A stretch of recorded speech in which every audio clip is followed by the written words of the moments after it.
Good morning, જય માતાજી, જય મુરલીધર. આજે નવા દિવસની શરૂઆત થઈ ગઈ અને સવારના વાગી ગયા હા. અને ઢોર બોરનું કામ પતાવીને આપણે છે ને મકાઈને આંટો મારવા આવ્યા હતા ને, તો વરસાદ આવે ને તો આ એરવાલ છે ને આપણો મકાનમાં, ત્યાંથી આમ છે ને પાણી આવે. એટલે ઓલી પછી વાસોટ આવતો હોય ને એટલે એમાં ઝારી હોય ને, ઝારીમાં પાણી ઉડે ને પછી અંદર આવે. આ બાજુ થોડાક ઢાળ રહી ગયો હોય ને એટલે મેં ઝારી કાઢી નાખી અને હે ને ત્યાં થર્મોકોલનો કટકો હે ને અંદર આમ લગાડી દેવો અડધેથી, એટલે હવાઈ આવે. અને આ હે ઓલું આપણે માર્બલ ચોંટાડવાનું કેમિકલ એ લગાડી અહીંયા, અને પછી હે ને અડધામાં લગાડી દેવું એટલે પાણી આવે ને તો અહીંયા ભરાય ને ઓલી પર હોય છે, આ બાજુ ન આવે. એ રીતના હે ને અખતરો કરવો, જોઈ હવે બંધ થાય કે નહીં. આને હે ને પેલા કેમિકલ બનાવી અને પછી લગાડી દઈએ. હાલો તો એ છે ને થર્મોકોલ અહીંયા મારી દીધું. અને આમાં અંદર સાંજેથી આવતું હોય ને તો પાણી બંધ નહીં થાય. જો વાસોટનું છે ને ઝારીમાં પટકાતું હોય ને, ઝારીમાં છે ને પાણીના ટીપા થતા હોય ને પછી આ બાજુ આવતું છે ને તો બંધ થઈ જાય. એ રીતના હું આજે બતાવું તમને ઉપરથી કઈ રીતે માર્યું.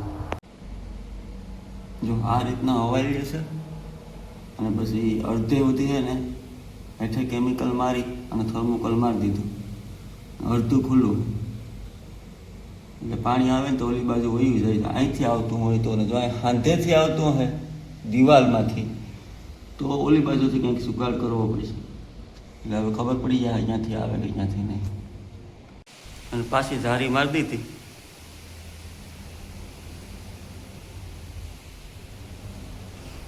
હવે છે ને નેડ વાટવાની છે, ઓલી વાડી આટો મારવા જવો હોય, એ બધી કામ છે. અને વરસાદ તો ગરમી નથી, પવન છે ફૂલ.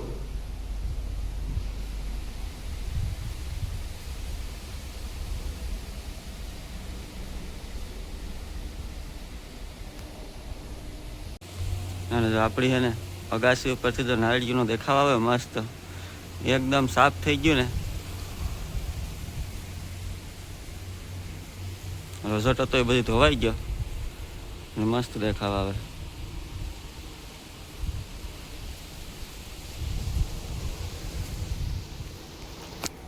હાલો તો હવે છે ને નિર્ણય વાત લઈએ ને પછી ઓલી વાડી આટો મારતા આવે. માંડવીમાં હું કે ઓલા ટાયર આવ્યા હતા અહીંયા નથી વીગી કે નથી વીગી કે શું પોઝિશન છે. બગીચામાં છે ને એટલું પાણી થોડું થોડું ખાબસ્યા ભરાય ને એટલો વરસાદ છે. એટલે માંડવીમાં ફુવારા લાગે ને એટલો વરસાદ છે. હા તો બપોરના છે ને 12 વાગી ગયા ને આપણે છે ને વાડી આટો મારવા આવી ગયા. માંડવી કંઈક આવી છે.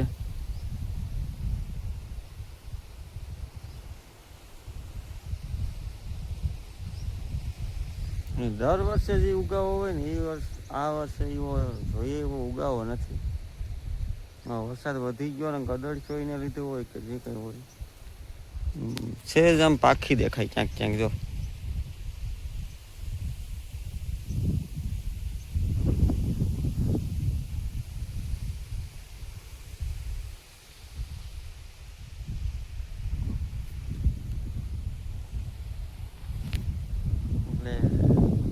હજી ટ્રેક્ટરના ટાયર આવ્યા હતા ને ત્યાં તો વીકી જ નથી. હવે એવું લાગતું નથી.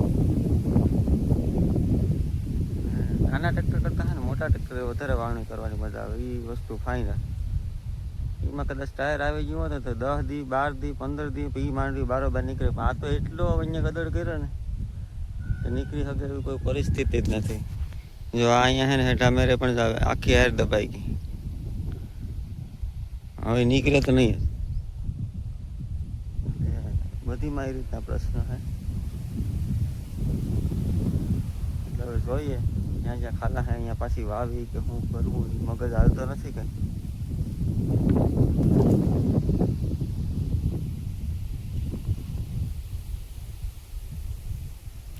ને વરસાદનું છે ને વાતાવરણ છે પણ આવતો નથી. રેડે રેડા આવે કંઈક કંઈક ફુવારા લાગે એવું થઈ ગયું. હવે ને આપણે ભાગ્યે ઘેર નિરણ બિરણ એકાદી બાકી છે એ કરી લઈએ અને પછી ઘેર કંઈક કામ કરીએ. અહીંયા કંઈ થાય હું રાખતો નથી ગારો સોટો બધીમાં.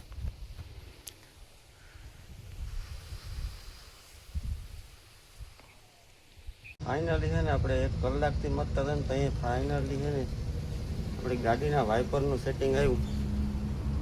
હું તમને બતાવું. વાઇપર થઈ જાય કમ્પ્લીટ.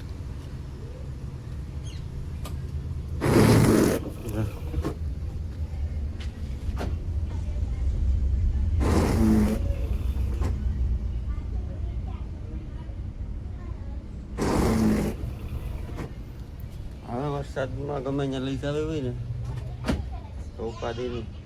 અને વાઇપર છે ને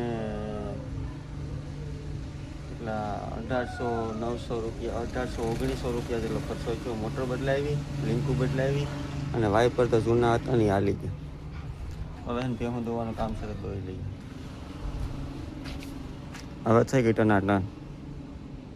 ઉનાળા દીના વાઇપર ખરાબ હતા, અટાણે રિપેર છે. અડધો વરસાદ અડધું સુમાહું હોય ગયું ને કંઈ, તો કે આપણે ક્યાંય બહુ લઈ ન જવાની હોય.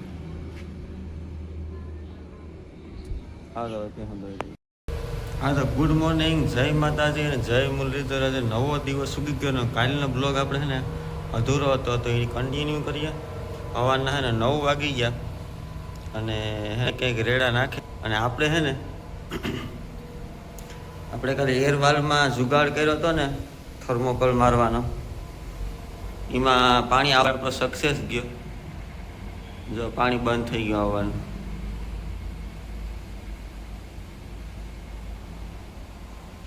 એટલે કોઈ પણ હે ને એરવાલ મકાનમાં મૂક્યા હોય ને પાણી આવતું હોય ને તો આ રીતના અડધું થર્મોકોલ મારી અને બંધ કરી શકે. અને હવે છે ને આપણે બગીચામાં એક આંટો મારવાનો હોય અને પછી છે ને નીરણ વાઢવાની છે તો નીરણ વાઢ લઈએ અને આંટો મારી લઈએ. અને પછી આપણે જવાનું છે નોકરી ઉપર.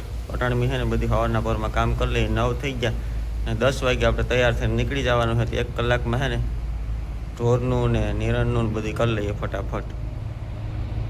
હા તો બગીચામાં આંટો મારવા આવી ગયા ને આપણે છે ને જીવામૃત બનાવ્યું હતું ને 1 બેલર. એ 2 હાયરું જીવોમાં નખાઈ ગયું, 3 હાયરુંમાં ઘટે. તો જો આમાં સાન નાખી દીધું બેરલમાં. હવે છે ને એમાં બધી કઠોળનો લોટ ને ગર ને ધૂળ ને એ બધી નાખવાનું બાકી છે. એ પાછું આગળ નાખીને ત્યાં એવું બતાવ્યું. અને બગીચામાં છે ને તાલા કોક કોક ખયા. હવે વરાપ પડે ને ત્યાં ભેરા કરવાના છે. બગીચામાં છે ને ફ્લાવરિંગ તો સારું છે, ફોટાય મસ્ત નીકળે. જો નકર જો આ ફોટો છે ને હું બતાવું તમને આગળ. જો આ ફોટો એ કેમ નાનો એવો ફોટો નીકળતો. એ આપણે ખાતર ને બધી નાખ્યું ને પછી સાઇઝમાં ફેર પડી ગયો ફોટાની. હવે ખરે કે નથી ખરતા ને એ આગળ ખબર પડશે. જો આ કેવડી મોટી સાઇઝનો ફોટો આવ્યો. અને બીજો છે ને આ બાજુ દેખાય એ પણ મોટી સાઇઝમાં છે. હજી એકાદો ફોટો હશે આમાં નીકળતો જોરિયો છે. કેવડી મોટી સાઇઝ છે. અને આ બધી જો નાના પોટા છે ને, જો આ બધી આ પહેલાના પોટા છે. ખાતર નાખ્યું એ પહેલાના. એટલે ખાતર નાખ્યું ને જીવામૃત પાયું ને એ બધી છે ને ટૂંકમાં નારળીને આપણે જેટલું આપીએ ને એટલું એમાં તમે લઈ શકો એ રીતના છે. બતાવો છે ફ્લાવરિંગ 1 નંબર. આમાં જો ટોટલી નારળીમાં છે ને 2-3 પોટા છે. જો આ પોટો હેઠેનો છે ને તેમાં ત્રોપા દેખાય ને ત્રોપા નાના દેખાય. હવે નાનો પોટો દેખાય. અને આ જો ઓલો છે ને તાલાના થડમાંથી ખુલી જતો પોટો ને આ પોટો છે ને ઊંચો ગયો ને પછી ખુલ્યો ફાટ્યો. ટૂંકમાં એ રીતના છે. એટલે યુરિયા અને DAP નાખવા કરતા છે ને માઇક્રો ન્યૂટન ને આ બધી છે ને ખાતર નાખવાથી વધારે ફાયદો થાય. ઓલું છે ને યુરિયા ને DAP નાખીએ ને આપણે તો અળસિયા ને બધી હોય ને એ મરી જાય. એ રીતના. તો પછી અટાણે તો તમને છે ને 10-12 દી 15 દી કે 2 મહિના સારું રિઝલ્ટ મળે, પણ પછી લાંબા ગાળે છે ને નારળીને નુકસાન થાય. એટલે છે ને નારળી કોઈ પણ પાછી પડી ગઈ હોય ને ફાલ ન આવતો હોય ને તેમાં ધીમે ધીમે રિઝલ્ટ લેવાનું. એકદમ કોઈ વસ્તુ ખાતર કે રાસાયણિક ખાતર કે એકદમ આપીને ઘાએ ઘા રિઝલ્ટ મેળવવા નહીં જવાનું. પછી નારળીમાં મહી પણ એકદમ આવી ગઈ હોય તો એમાં છે ને ઓવરડોઝ કરીને ઘાએ ઘા મહી મારવાનો કે તાત્કાલિક સુધારો લઈ આવવાનો પ્રયત્ન નહીં કરવાનો નારળીમાં. એમાં છે ને ધીમે ધીમે અસર થાય ને એવી દવા નાખવાની. લાંબા ગાળે રિઝલ્ટ મળે પણ રિઝલ્ટ છે ને ટકે. જો આમાં કેવડું ફ્લાવરિંગ છે. માંડવી ને ઘઉં ને એ બધીમાં હોય ને એમાં તમે હેવી ડોઝ મારી અને તાત્કાલિક રિઝલ્ટ લઈ શકો, કારણ કે 4 મહિનાનો મોલ છે, એમાં રિઝલ્ટ મળી જાય. નારળીમાં છે ને રોગ આવે ને એમાં નજર રાખવાની. આપણે થોડુંક નારળીમાં લેટ ગો કરી નાખ્યો ને એમાં થોડોક પ્રશ્ન છે. આમાં તમારે 2-3 દીએ એક દરરોજ આટો મારી જોયા કરવાનો શું રોગ છે શું નહીં, ખરે નથી ખરતા. અને કોઈ પણ હેવી ડોઝ નહીં આપવાનો, ખાતરનો નહીં, દવાનો નહીં. હેવી ડોઝ આપો ને એટલે અમુકાનો ફાલ મૂકી દે હોય ના કરતા આપો. એટલે નિરાતે એમાં છે ને નારળી ફાલ મૂકે ને પછી 4 મહિના એ 3-4 મહિના એ હારમાં આવે. ને માંડવી ને ઘઉં ને એ બધી છૂટા મોલમાં છે ને કંઈ પ્રોબ્લેમ આવ્યો હોય ને તો એ 15 દીમાં કે 8 દીમાં જ રિઝલ્ટ મેળવવું હોય તો એમાં મેળવાઈ જાય. નારળીમાં નથી મેળવાતી. હવે છે ને ફટાફટ નિર્ણય વાળી લઈએ હવે, અને પછી થઈ જશે ને કે આપણે મોડું.